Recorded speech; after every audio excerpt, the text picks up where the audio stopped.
Le dossier de cette édition, quelle méthode pour apprendre à lire à l'école? C'est un vieux débat, toujours d'actualité en cette période de l'année, mais la nouveauté, c'est que les scientifiques s'en mêlent, et plus précisément les neuropsychologues. Pendant des jours et des jours, ils ont mesuré l'activité cérébrale de jeunes enfants en train d'apprendre à lire avec l'une et l'autre de ces méthodes. Et il y a quelques jours, ils ont livré leurs conclusions. Dossier réalisé par Isabelle Saboureau et Benjamin Lucas. Une nuit au début de l'été, un homme venu de très loin installa... C'est une étape essentielle dans la vie de l'enfant, entrer dans la lecture.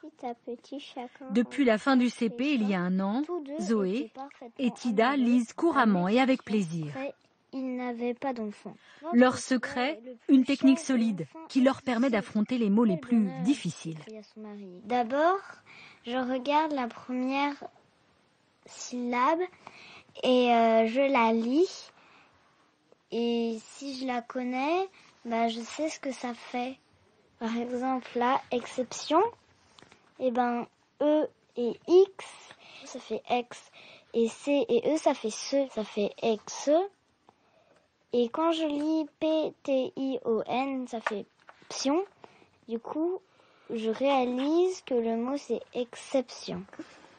Décoder les syllabes, les unes après les autres, et puis les transformer en sons, cette vieille méthode syllabique est aujourd'hui largement délaissée au profit des méthodes globales ou semi-globales, qui demandent à l'enfant d'observer le mot tout entier pour en trouver le sens.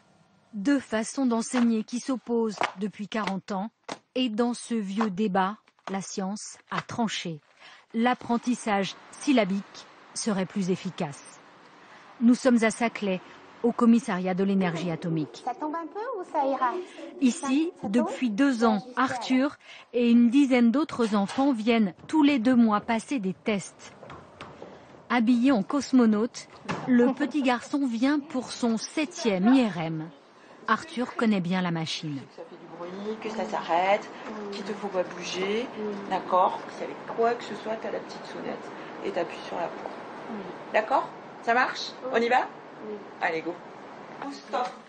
Un examen pour comprendre, en temps réel, ce qui se passe dans son cerveau quand il est en train de lire.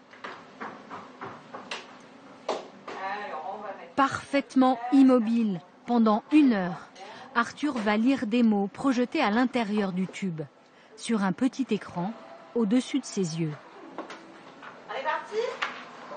De l'autre côté de la vitre, le résultat est enregistré sur ces écrans. Coucou Arthur, est-ce que ça va?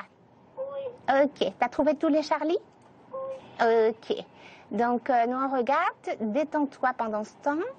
Et toutes les images sont très belles, donc ne bouge pas ta tête, reste là où tu es, mais tu peux détendre tes mains, tu sais, t'es parfait. Magnifique, mon champion. Ces études-là nous permettent de voir chez l'enfant normal quelles sont les régions qui sont utilisées pour lire. À partir de ça, on peut savoir quelles sont les méthodes qui nous permettent de faire en sorte que ces régions soient activées. Au fil des mois, Arthur est devenu bon lecteur et dans l'hémisphère gauche de son cerveau, on a pu voir se mettre en place un circuit de la lecture, toujours le même. Le mot est d'abord découpé en lettres, qui sont converties en sons, et c'est ensuite qu'apparaît le sens de ce qui est lu, le principe même de la méthode syllabique. Tout autre circuit d'apprentissage éloigne l'enfant de la lecture. C'est la conviction du neuroscientifique Stanislas Dehaene qui pilote ses recherches. Les personnes qui apprennent avec une méthode alphabétique, phonique, entraînent le circuit de l'hémisphère gauche, qui est le circuit universel, efficace de la lecture. Les personnes qui ont une attention globale à la forme du mot n'utilisent pas ce circuit. Leur attention est orientée vers l'hémisphère droit, vers un circuit beaucoup moins efficace pour l'analyse de la lecture. Un constat confirmé par ce sociologue, mais cette fois sur le terrain. Jérôme Dovio a mesuré dans plusieurs dizaines d'écoles situées en zone d'éducation prioritaire l'impact du manuel sur la réussite de l'élève. Même conclusion, les méthodes purement syllabiques font mieux réussir les enfants et de loin. Le meilleur manuel, qui est la méthode syllabique, a un score qui est supérieur de 20 points sur 100, un manuel le moins bon, disons. Ces 20 points sur 100, c'est considérable. Ça augmente donc de 20% la capacité, les scores moyens des élèves. Ça fait passer ces élèves de ces classes-là, en moyenne de mauvais lecteurs ou de lecteurs médiocres, à des lecteurs tout à fait compétents pour pouvoir suivre leur scolarité. Donc l'enjeu est décisif. Des conclusions pourtant restées sans suite.